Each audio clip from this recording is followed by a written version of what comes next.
Assalamualaikum warahmatullahi wabarakatuh. Pelajaran hari ini kita akan menyambung berkenaan dengan tenaga. Namun, hari ini pelajaran kita adalah berkenaan dengan dua perkara, iaitu mengenali apakah itu tenaga yang boleh dibaharui dan nak mengenali juga tenaga yang tidak boleh dibaharui. Jadi kita akan lihat perbandingan antara dua jenis tenaga ini berserta dengan contoh-contohnya. Jom kita mulakan dengan memahami apakah itu tenaga yang boleh dibaharui. Tenaga yang dibaharui ini bermaksud sumber tenaga yang sentiasa boleh dijana semula dan tidak akan habis.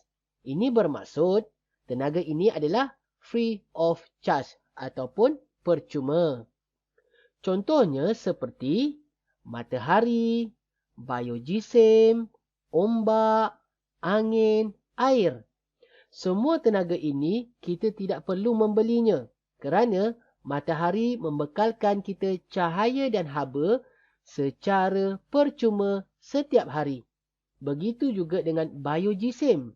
Kita boleh menggunakan kayu kering dan daun kering untuk bahan bakar masakan seperti orang dahulu kala menggunakannya.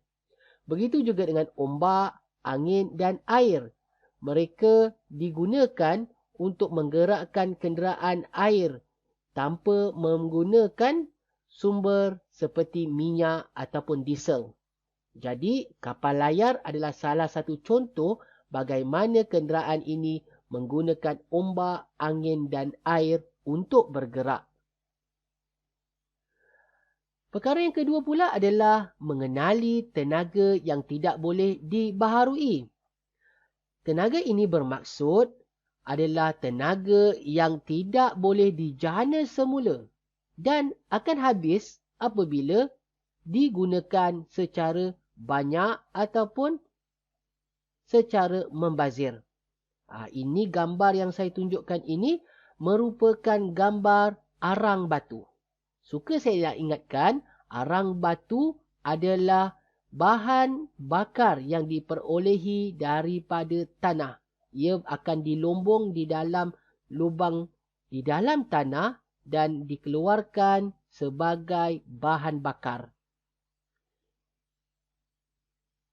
Contoh-contoh lain daripada sumber tenaga yang tidak boleh diperbaharui adalah seperti gas asli yang kita gunakan di rumah sebagai gas memasak, petroleum yang digunakan untuk menghasilkan petrol dan diesel bagi kegunaan kenderaan, malah nuklear yang pernah kita sebut ia datang daripada dua jenis logam nuklear iaitu plutonium dan uranium. Manusia gunakan untuk hasilkan elektrik melalui jana kuasa nuklear. Jadi, apakah perbandingan di antara kedua-dua jenis tenaga ini? Yang mana yang baik, yang mana yang bagus, yang mana boleh menjimatkan wang? Jadi, mari kita lihat. Bahagian kiri ini adalah kebaikan yang datang daripada tenaga yang dibaharui. Manakala di bahagian kanan ini pula, ialah sifat atau ciri yang kita boleh perolehi daripada tenaga yang tidak boleh dibaharui. Jom kita mulakan dengan bahagian kiri dahulu. Tenaga yang boleh dibaharui ini terjamin sentiasa ada dan boleh digunakan. Contohnya, nak mendapatkan cahaya matahari daripada 7 pagi sampai 6 petang secara percuma setiap hari. Kurang mencemarkan alam sekitar. Contohnya menggunakan tenaga daripada biogisem untuk membakar. Kurang dan menghasilkan asap jika kita bandingkan nanti menggunakan diesel yang banyak kepulan-kepulan asap. Yang ketiga, menjimatkan wang. Kenapa dijimatkan wang? Sebab semua tenaga-tenaga ini diperolehi secara percuma. Nak kayu api, pergi ke hutan. Nak angin, pergi ke kawasan yang lapang. Nak bergerak, gunakan kapal layar. Itu adalah contoh-contoh yang kita boleh sebut daripada kebaikan tenaga yang boleh dibaharui. Manakala tenaga yang tidak boleh dibaharui ini bukanlah tak bagus. Kebanyakan apa yang kita gunakan hari ini adalah datang daripada tenaga yang tidak boleh dibaharui. Kenapa kita perlu alert ataupun celik tentang penggunaan tenaga yang tidak dibaharui ini? Yang pertamanya, ia akan habis digunakan satu hari nanti. Walaupun pada hari ini masih ada lagi, tapi masa depan kita tak tahu lagi. Tempoh mungkin dalam 50 ataupun 100 tahun lagi, mungkin petroleum akan habis, arang batu akan habis. Jadi, apakah yang akan digantikan untuk kegunaan manusia kelak? Kedua, menghasilkan asap yang mencemarkan udara. Selain daripada asap, contohnya daripada pembakaran petroleum dan arang batu, pencemaran udara ataupun dia juga boleh mencemarkan alam sekitar melalui penggunaan tenaga nuklear. Kerana bahan daripada nuklear tadi menghasilkan radiasi yang boleh merosakkan kesihatan manusia.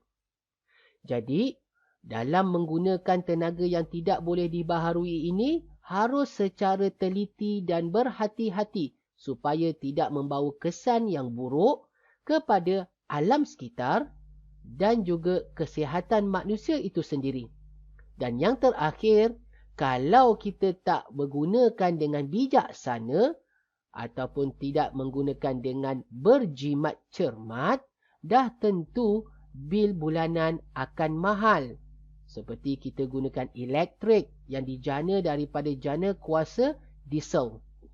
Makin banyak kita membazirkan elektrik, makin tinggi bil yang kita akan bayar. Jadi kesimpulannya, hasil pelajaran kita hari ini terdapat dua jenis tenaga. Yang pertama, tenaga yang boleh dibaharui, iaitu tenaga yang sentiasa dijana, tidak akan habis, malah menjimatkan wang serta kurang mencemarkan alam sekitar, dibandingkan dengan tenaga yang tidak boleh dibaharui, yang mana tenaga ini memang buat masa sekarang banyak kita gunakan untuk menggerakkan kenderaan, keselesaan hidup kita untuk menggunakan barang-barang elektrik, banyak datang daripada tenaga yang tidak boleh dibaharui. Namun, harus digunakan dengan jimat cermat. Kerana, jika tidak menggunakan dengan jimat cermat, sudah tentu akan membawa pembaziran, malah akan mempercepatkan bahan ini habis. Jadi, nanti generasi yang akan datang, mungkin cucu cicit kita, akan tidak dapat menggunakan saki-baki tenaga yang tidak boleh diperbarui bagi menampung kehidupan mereka. Jadi, itu sahaja pelajaran hari ini. Moga anda mendapat manfaat daripada pelajaran. Assalamualaikum.